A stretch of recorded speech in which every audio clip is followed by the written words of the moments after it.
Hey guys, what's up? Bisectatron here from One Hive Gazette, here with the next base destruction video, and this one is going to be an interesting one, not only because it's Town Hall 10, but also because it has kind of some offset air defenses to a certain extent at least. So we're looking at kind of types of attacks that are not your traditional Bola Loon that we see as the majority of Town Hall 10 3-stars.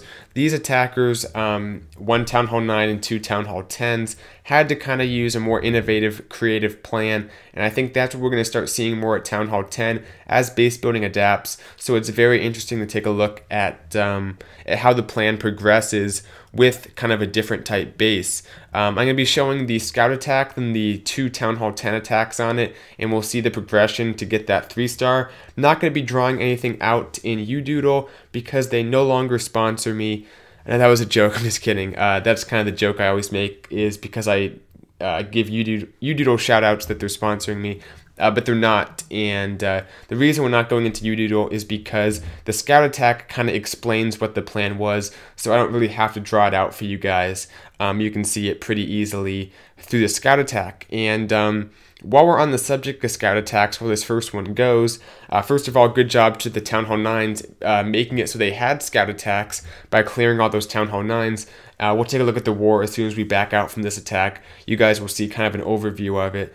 But there's two different types of scout attacks really at Town Hall 9 going up for the Town Hall 10. There is the scout attack that just kind of drops down lava hounds to get in there, test for air traps, drops hogs to test for giant bombs, just really tries to expose every part of the base, Teslas, giant bombs, CC troops, air traps, even spring traps, you know, all that stuff, tries to expose it. That's one type. But this is the other type where it actually goes with a plan. Typically a Town Hall 9 and a Town Hall 10, if they can, will get together and talk about what the Town Hall 10 wants to do, and the Town Hall 9 will try out that plan. It's still with his Town Hall 9 troops, of course, so he's not going to have a chance at a 3-star, but it tests out the basic AI pathing and how it might work. So as you can see here, we have a balloon and a lava hound in the CC. The Teslas are going to be in the corners. I believe they will be revealed. Right there, Baby Dragon pops that first Tesla off to the left. The other two Teslas are between the king and the queen altars there. Then there's one on the other side right over here. So those are the Tesla locations, and there's a bunch of giant bombs in this compartment as well right in here. I think there's like 3 or 4 right there. So very heavy in that compartment. But you can see the plan was basically to do kind of a short queen walk, enter with a bowler kill squad, come in there, probably wanted one of the Infernos and to get a little bit deeper, but because he's a Town Hall 9, of course, he can't do that. And then Baby Dragons on the rest of the base. Now, there is quite a bit of air targeting stuff down there. There's Archer Towers, there's Teslas, there's Expos. So the kill squad's going to have to bite some of that off because Baby Dragons,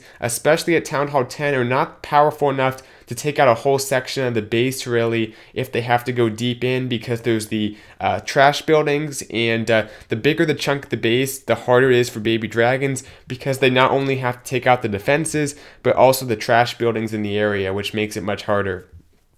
So that being said, let's take a look at the next attack on this base, the first Town Hall 10 3-star attempt. You can see here, good job to Mariana Trench getting the win. They just had a few more Town Hall 10 3-stars, I believe, was the difference, but a very hard-fought war. Let's go ahead and take a look at Vengeance, who was the first attacker, the first Town Hall 10 attacker, I should say, to take on this base. And I think the problem with this is, I don't know exactly what to call it. It's kind of the presupposition of spells, and that sounds really stupid and complicated, but basically it's using spells on your kill squad and taking a lot of the power out of your kill squad, assuming you're going to get stuff that you're not.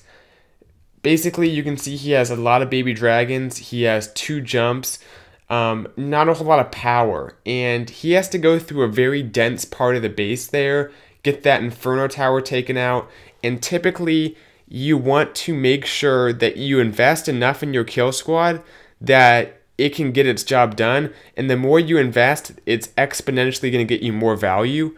because things kind of coincide, they tank for each other. It's not just a one-to-one, you get exponentially more value for every additional bowler. So you can see here, comes in, has the 2 jumps, but the second jump, by not bringing the rage, almost negated the need for the jump or a freeze or whatever, because he would have had more stuff to take that jump had he invested more in his kill squad, but instead he invested a lot in just the jump spells themselves, which were able to transport the troops, but not enough troops because he invested a lot in the baby dragons.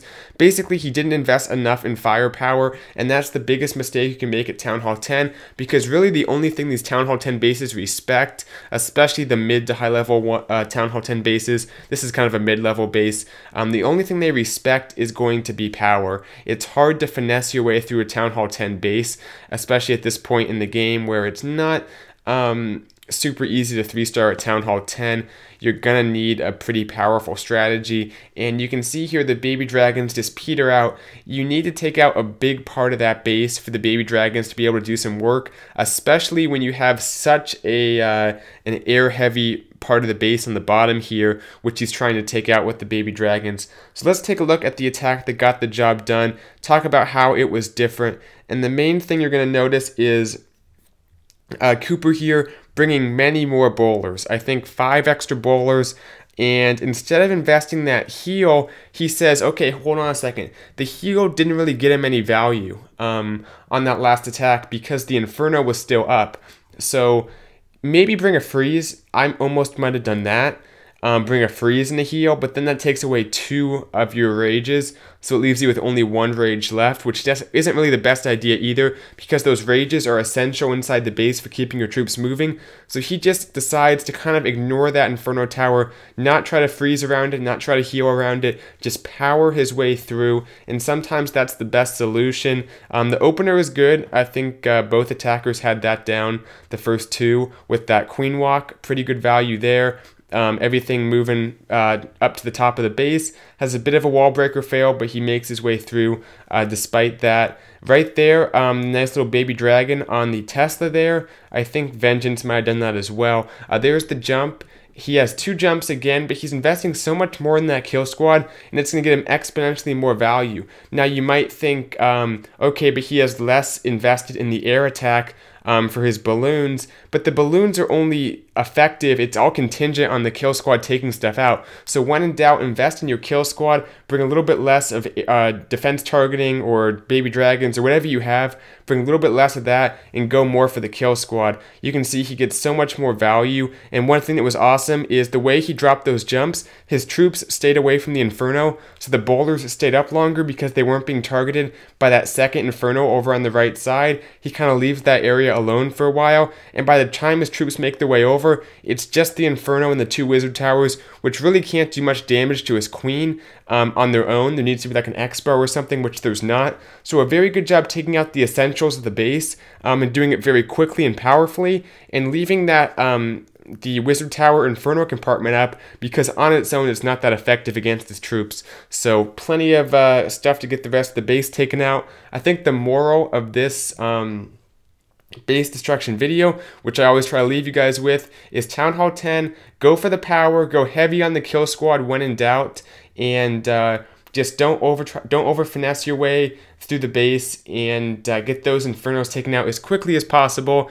There's certain parts of the base that you can kind of avoid because they won't end up being that strong against you if nothing around them is up as well. So think about what parts of the base you can afford to leave up towards the end of the attack. Sometimes it's going to be a bunch of cannons if you have balloons left up at the end. Sometimes, like in this case, it's the Inferno and the splash damage when you have a full health Queen who can shoot through that pretty easily. So that'll do it for this video. Hope you liked it. Let me know what you think below, and I'll see you guys in the next one.